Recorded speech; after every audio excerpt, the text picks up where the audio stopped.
नमस्कार दोस्तों, स्वागत है आपका फ्यूचर पीसीएस में। इस वीक में शुरू में ही एक दिन गैप हो गया, तो 9 और 10 तारीख की जितनी करंट अफेयर्स हैं इसको हम लोग कवर कर रहे हैं इस स्लाइड्स में।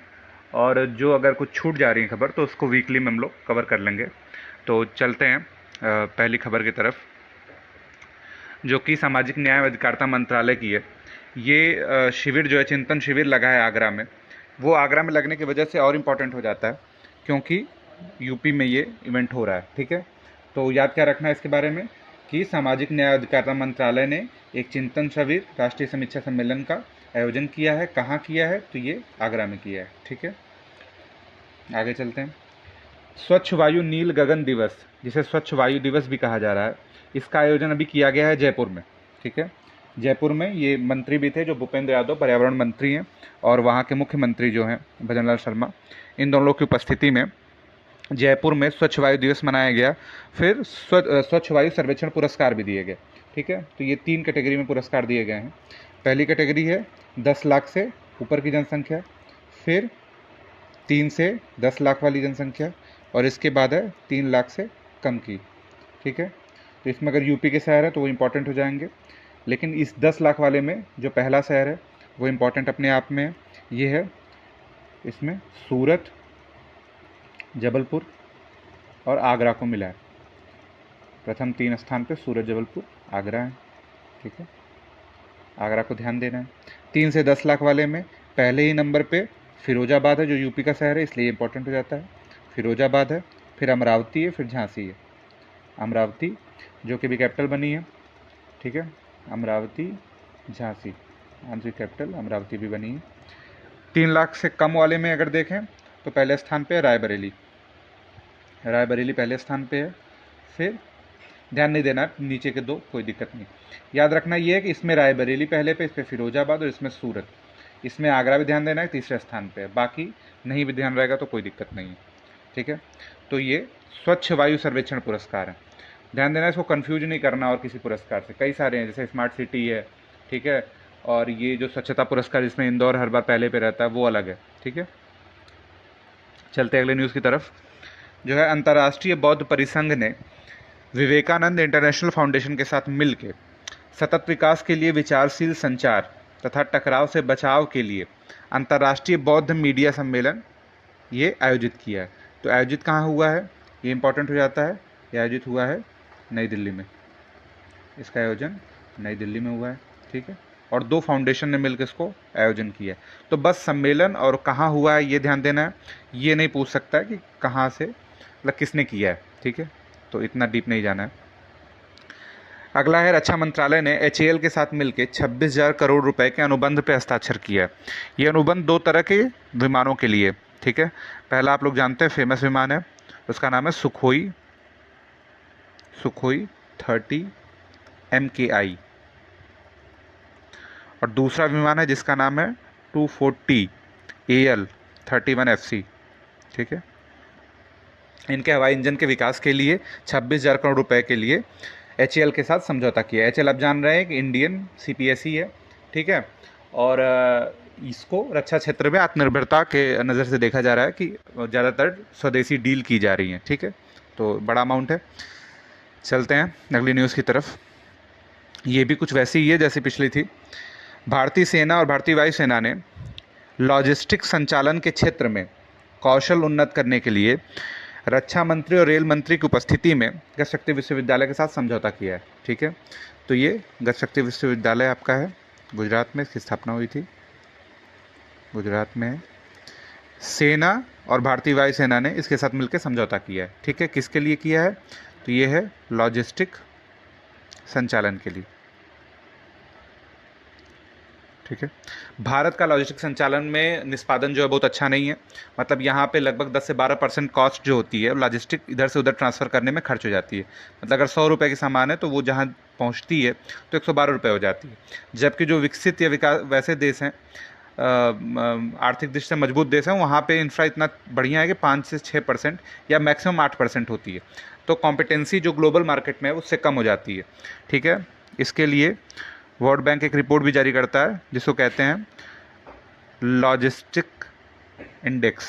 ठीक है, इसमें इंडिया की रैंक जो है वो 38 है, ठीक है। ये फरवरी में जारी हुआ था अभी इसी साल, तो 38 इंडिया की रैंक है, ठीक। अगली खबर की तरफ चलते हैं। तो जो गृह मंत्री है, तो साइबर के जो मामले आते हैं, साइबर सुरक्षा के, वो गृह मंत्रालय के तहत ही आते हैं। तो जो अमित शाह हैं, उन्होंने अभी नई दिल्ली में ही एक स्थापना दिवस समारोह का वो किया था। उसमें उन्होंने साइबर धोखाधड़ी न्यूनीकरण केंद्र CFMC का उद्घाटन किया। पहली बात कहाँ हुआ है, तो ये नई दिल्ली में हुआ है, ठीक है। और किसने किया है, तो ये अमित शाह ने किया है, ठीक है, जो गृह मंत्री हैं, ठीक। ये एक संस्था वहाँ पे स्थापित हुई थी जिसका नाम है I4C, ठीक है। I4C है क्या, तो इसकी स्थापना 1 वर्ष पूर्व हुई थी, ठीक। साइबर अपराध से जुड़े चीज़ों के रोकथाम के लिए I4C की स्थापना हुई है, जिसको हम लोग कह सकते हैं कि ये भारतीय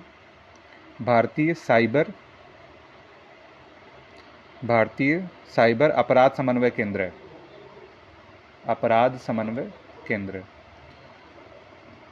तो इसमें जो I है, I फॉर इंडिया हो गया, और ये साइबर क्राइम समन्वय केंद्र, जो 4C है वो साइबर अपराध समन्वय केंद्र को बताता है, ठीक है। चलते हैं अगली खबर की तरफ। इंटरनेशनल न्यूज़ है।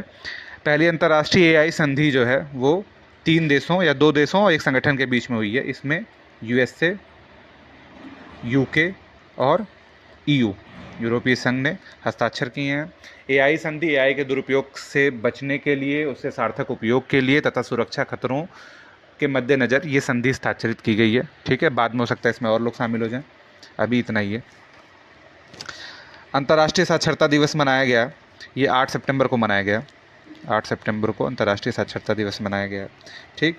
इसका विषय जो था वो था बहुभाषी शिक्षा को बढ़ावा देना, बहुभाषी शिक्षा को बढ़ावा देना, ध्यान रख सकते हैं इसको, शिक्षा को बढ़ावा देना। आगे चलते हैं। USA ओपन हो गया है, दोनों के रिजल्ट आ गए हैं, वुमेन और मेन के। तो जो वुमेन है वो टाइटल जीता है अरियाना सबलेंका ने, ठीक है। ये बेलारूस की हैं, ठीक, ये बेलारूस की खिलाड़ी हैं। और जो मेंस वाला है उसको एक नया नाम आप लोगों को मिला है, इनका नाम है जोनास सिनर, ठीक है, एक मिनट, इनका नाम है जैनिक सिनर, ठीक है। ये इटली के हैं। इससे पहले ऑस्ट्रेलिया ओपन इसी साल का, मतलब शुरुआत वाला जो दोनों है, तो ये दोनों इन्हीं नहीं जीता है। मतलब 4 होते हैं, 4 जो ग्रैंड स्लैम होते हैं, तो ऑस्ट्रेलियाई, फ्रेंच, फिर विंबलडन और फिर US ओपन। तो US ओपन जो 2 लोगों ने जीता है, मेंस और वुमेन्स में, ऑस्ट्रेलियाई ओपन भी उन्हीं लोगों ने जीता है। तो आरियाना सबलेंका यहाँ भी हैं और जैनिक सिनर यहाँ भी है। उसी तरह ये दोनों लोगों ने ही US ओपन भी जीता है, ठीक है। बाकी जो फ्रेंच और विंबलडन के मेंस के विनर हैं वो हैं कार्लोस अल्काराज और ये भी कार्लोस अल्काराज। हालांकि जो ओलंपिक हुआ है उसमें टेनिस में नोवाक जोकोविच से ये हार गए, तो उसमें स्वर्ण पदक नोवाक जोकोविच को ही मिला है, ठीक है। और इसी तरह से फ्रेंच ओपन जो महिला है वो ईगा स्विएटेक ने जीता है। ईगा स्विएटेक पोलैंड की खिलाड़ी हैं। और विंबलडन जो है वो बारबोरा क्रिजिकोवा ने जीता है, जो चेक गणराज्य के हैं, ठीक है। तो इस तरह से हमारा चारों हो गया। ये इटली के हैं जैनिक सिनर, और ये अरेना सबलेंका बेलारूस की हैं, ठीक है। तो चारों ग्रैंड स्लैम इस तरह से देख सकते हैं। चलते हैं अगली खबर की तरफ।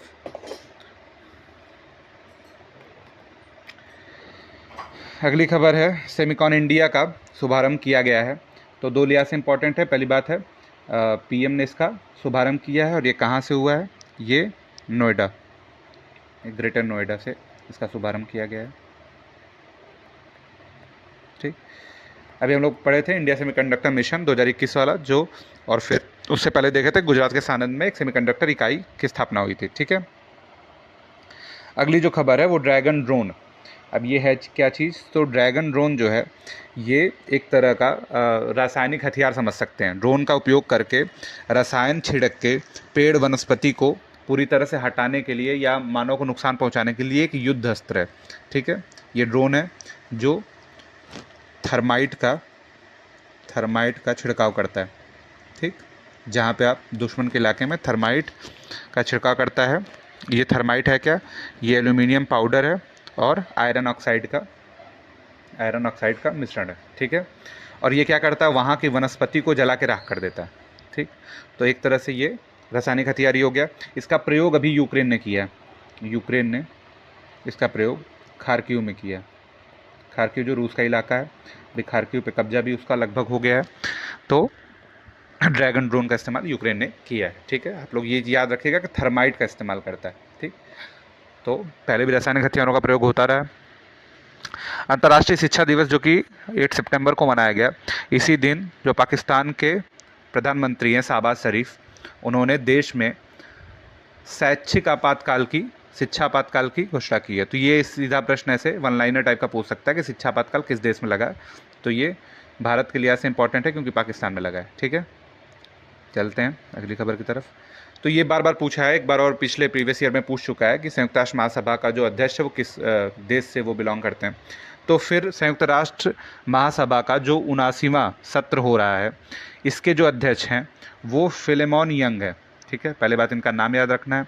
फिर ये किस देश के हैं? कैमरून के पूर्व प्रधानमंत्री हैं। तो ये राजनयिक ही कोई होता है, लेकिन ये कैमरून के पूर्व प्रधानमंत्री हैं, ठीक है। इससे पहले जो थे उनका नाम था डेनिस फ्रांसिस, जो 78वें के थे। हो सकता है इन्हीं का पूछ ले। डेनिस फ्रांसिस ये त्रिनिदाद एंड टोबैगो के हैं, ये कैरेबियाई द्वीप समूह है। त्रिनिदाद टोबैगो के डेनिस फ्रांसिस 78वें सत्र के अध्यक्ष थे और 79वें के कैमरून के फिलेमॉन यंग है, ठीक है। इतना ही ध्यान देना है। एशियाई ओलंपिक परिषद के अध्यक्ष चुने जाने वाले पहले भारतीय बने रणधीर सिंह, ठीक है। तो एशियाई ओलंपिक परिषद के रणधीर सिंह पहले एशियाई अध्यक्ष बने हैं। और अभी आईसीसी के अध्यक्ष कौन बनेंगे? तो ये जय शाह बनेंगे, ठीक है। सबसे कम उम्र के आईसीसी के अध्यक्ष बनेंगे, ठीक है। और अभी ओलंपिक से ही ओलंपिक ऑर्डर पुरस्कार दिया गया है। ओलंपिक ऑर्डर पुरस्कार किसे दिया गया है? ओलंपिक ऑर्डर पुरस्कार जो व्यक्तिगत स्वर्ण पदक विजेता भारत के पहले थे, अभिनव बिंद्रा को ये ओलंपिक ऑर्डर पुरस्कार दिया गया है, ठीक है। चलते हैं पूर्वांचल का पहला यूपी सैनिक स्कूल। तो पूर्वांचल का पहला सैनिक स्कूल बना है गोरखपुर में। यूपी की न्यूज है एक, गोरखपुर में। अभी यूपी में किस जिले में आपातकाल लगा है? तो उसको पर्यावरण आपातकाल कह रहे हैं। ये बहराइच में लगा हुआ है, वहाँ पे भेड़ियों के आतंक की वजह से, ठीक है। इसके अलावा यूपी में अभी गोरखपुर के कैंपियरगंज में ही गिद्ध, लाल सिर वाले गिद्ध का संरक्षण केंद्र विश्व में पहला ऐसा है, खोला गया है, ठीक है। तो ये थी 10 तारीख तक की न्यूज़। तो अगर कुछ इसमें छूटता है तो वो हम लोग कवर करेंगे वीकली में, ठीक है।